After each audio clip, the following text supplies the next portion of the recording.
NCAA Football 20 question mark? Is it happening? We touched on it last week, but we got so heated on the NBA talk that I think we talked about it and then somehow wrapped around the NBA talk again.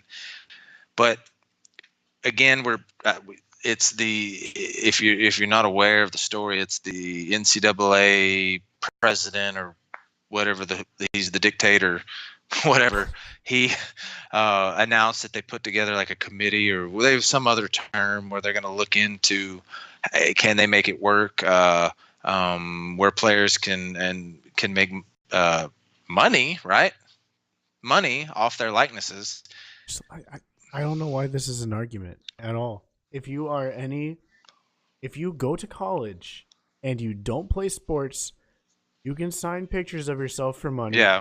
You can license yourself. Athletes should have the exact same basic right to market themselves. Now, should they be able to take all of their practice jerseys that are maybe property of the school and sell them on eBay? Yeah. Maybe not. But should they be able to say, hey, I play basketball for the University of Texas. Can I run this camp? Yeah. True. Yeah, because anyone else could. I don't see what – I can kind of see where someone could be like, oh, hey, Zion, come to Duke and I will host a jersey signing for you for $1 million or something. You know, not $1 million, like $100,000, $10,000, whatever. I can see how some big schools – but that stuff, let's be honest, that type of stuff already happens. Let these players make money off their likenesses just like anyone else. And then you don't even have to worry, honestly, at that point. Do you really need to worry about paying the players if you're giving them that freedom? Yeah, true. And that's where I think I was overthinking it. And when we were talking about it last week, as I was saying, because in the second half of that statement he released or whatever, it ended with, but we aren't looking into paying the players. And I think I was overthinking it a little bit. I'm like, well, that you're basically saying that this will never happen. But I was overthinking it. He's not saying. I think what he's saying is the NCAA is not. We aren't going to pay the players. We're not paying them. But if we say it, NCAA Football 20, if EA Sports wants to pay Kyler Murray, a year ago to be on the cover and all that, then EA Sports can pay them, but we're not going to pay them. I think I was overthinking it a little bit. And I think that's completely reasonable, completely fair. And what it does also is one of the big arguments against the NCAA paying players, and one of the devil's advocate arguments is, well, if you pay the college basketball star player, you also have to pay the walk-on, and you have to pay them evenly, and then you have to pay the swim team member, and you have to pay the equestrian team member, and they all have to be equally paid, even though Zion is bringing more money into Duke than the last player on the Duke lacrosse team. So allowing players to be able to market themselves and make money off their own likeness kind of solves that issue, because Zion is able to make what he's worth, just like the lacrosse player. And the lacrosse player is still going to be able to make money. I mean, these college athletes, every single one of them is going to have the opportunity to make some money.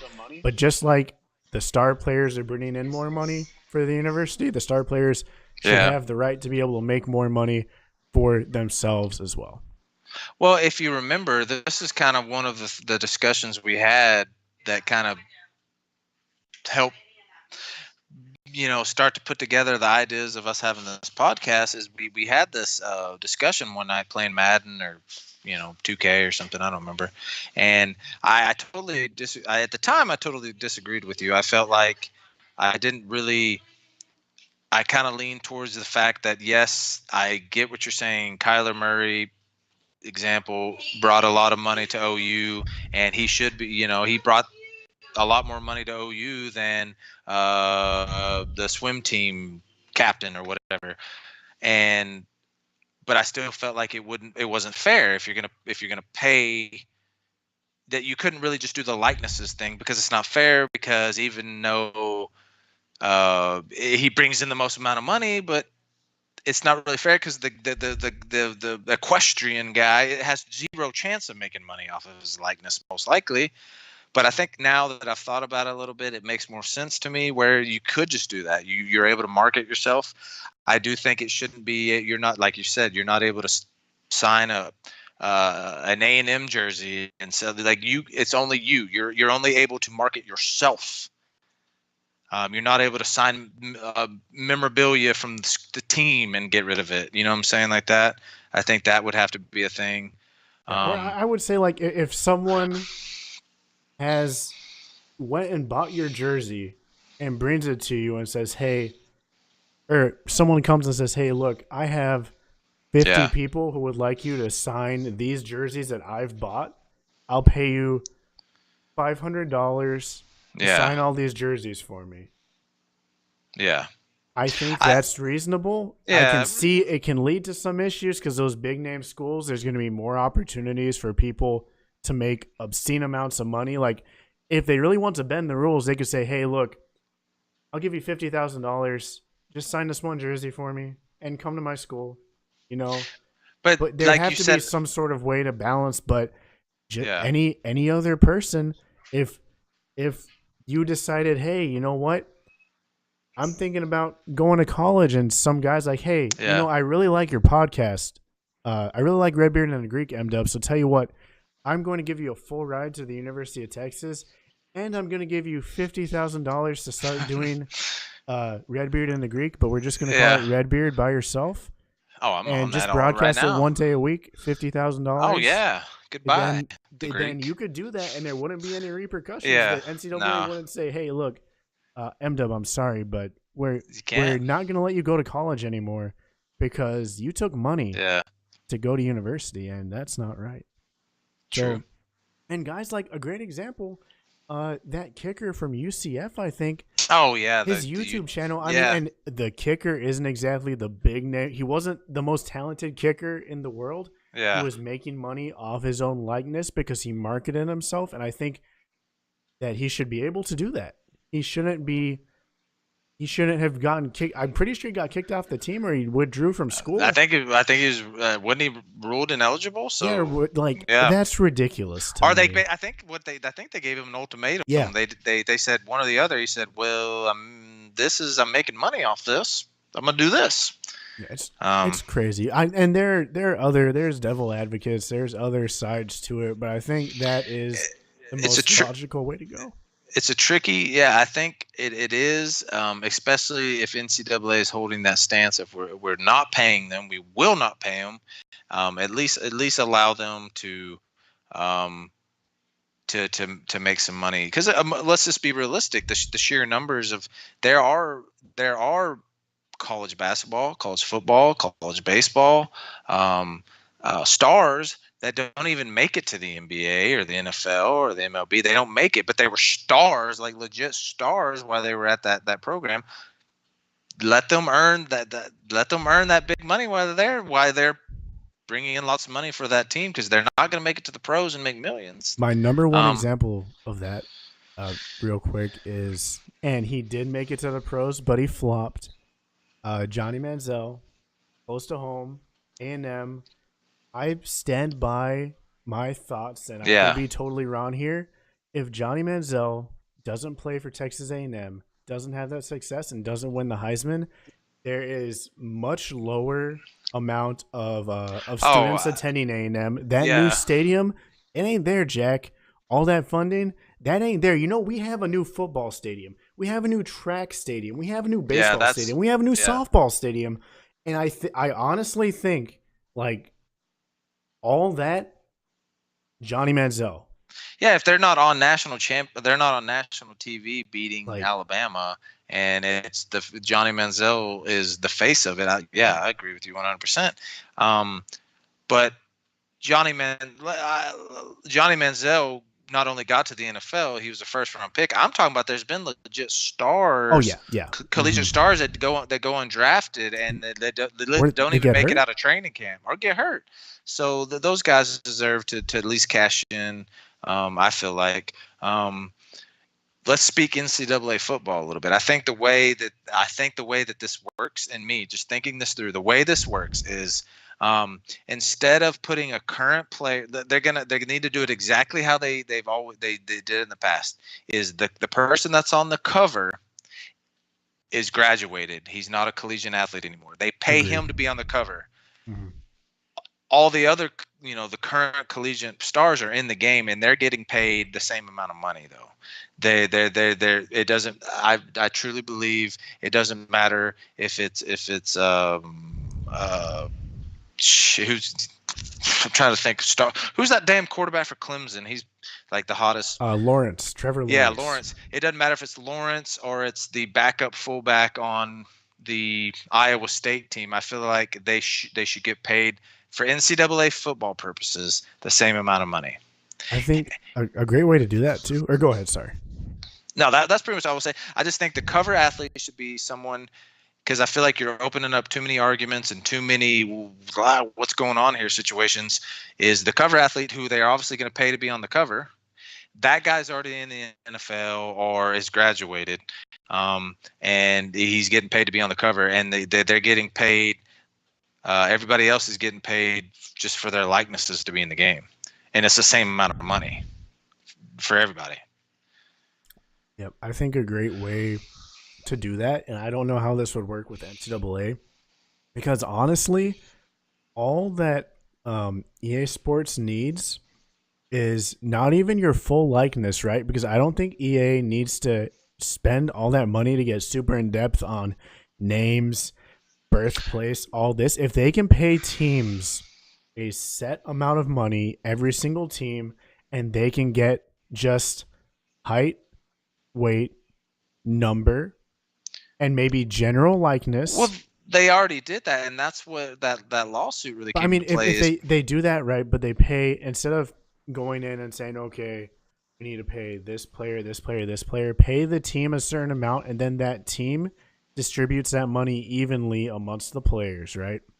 Now, are you saying, okay, are you giving a situation where a team can opt in or opt out? Can teams say, nah, actually, and then that team's not in the game? Well, is that? I feel like if you're going to go down that route, that's going to be something that's in play. Then maybe what you do is you give the NCAA the money, and then the NCAA money distributes that. The NCAA takes that money, gives that money to the teams, and then the teams distribute it to the players. But the team is a part of the NCAA, though, right? So, and he's saying the NCAA is not going to pay the players. The NCAA wouldn't be paying them. EA Sports would be paying them just through that, because does EA really need to get the exact height, weight, age, and name of all these guys? That's way too much. EA is not going to do that. But for the most part, they did. Yeah, they did, though, for the most part. The recognizable players. I mean, all they really had to do was look up. I mean, they had some generated faces, but they're wearing helmets. Really, all they needed to do was look up a roster online, just like the guys at Operation Sports. Operation Sports do now. So, I mean, yeah. I don't see EA being like, hey, we want every single thing and we want the names of the players. They just want I'm not saying rosters. They're going to face. And if they can get the rosters. Yeah, I agree. It's but okay, now let's play devil advocate here. Is again, okay, so we're getting all geeked up about this, but let's just say, is EA Sports even going to say, we're down, because they're in the business of making money. So now not only are you having to pay, because it's going to be a little bit different. How many teams are in Division I football? Oh, a lot, like 100, around 100. Yeah, it's like 100. So the NFL is a little bit different. Obviously, the players in the NFL, each one of them are getting paid to be in the football game. They have, EA Sports has that agreement with the Players Association, and somehow that money's funneled to the players. There's 32 teams in the NFL, 100. It's like 101, 102, right? Maybe more now because they've added some, right? In the NCAA? Yeah, it's over 100. It was 126 or 128 back in the day. So it's 130 something now, I think. Okay, so there's a big difference between EA funneling money out to each player in 32 teams versus funneling money out to 140, we'll say. Is it a venture that EA Sports is going to say, let's do it? We're still going to make because they obviously want to make big profit. off of it. You're cutting into the profit margins when you're paying that many players. I think they will make so much money that it will pay off. And I think that if they take the money that they spend getting the likenesses from the NFL, that I think that amount of money they could distribute over all those teams on the basis of the fact that they're not getting exact likenesses. All they need, literally all the information they need is height, weight, I agree with number. you. And then you know what? Set customization on, and if the dude has dreadlocks in real life, then you can change it. Like the Operation Sports, I used to get geeked about. I literally would check Operation Sports like 50,000 times a day, looking up the updates of how far along are they on the roster, because there were some groups in Operation Sports that literally had 100% correct rosters, but that it took forever. And I would always check those updates because I honestly, I kind of like didn't enjoy the game. Honestly, it was weird, but I didn't really enjoy the game as much as I did whenever I actually had the real rosters. I don't know why, but it was that way. So I was always like geeked up to get the updates on the rosters. Okay, so this is a scenario that I could see happen because we're talking about EA Sports and 140 teams and divvying out money. I could maybe envision a situation where not every single team is in the game. Ooh, I couldn't see that. I don't know. I don't think I'd buy it. I wouldn't buy a game. I wouldn't buy a game if Baylor was out of the Big 12. Yeah. I wouldn't. Okay, now. I'd still buy it. But let's just, okay. Would you buy it? Let's just say, would you buy it if the what are they? The WAC? Is it the WAC conference? What am I trying to say? The MAC. If the MAC, let's just say the MAC conference wasn't in there, would that be a deciding factor of not getting it? If all those teams I wouldn't be happy. It would be irritating, but would it cause you not to buy the video game? But then it's not even really NCAA. That's the first one to get over, the hurdle to get over, but it's also the biggest one. And then some of the things we were talking about with EA, it's not. I don't think it's a given that EA is going to say, okay, financially, let's do it. There's hurdles to go there, but gosh, please, soon. Come on.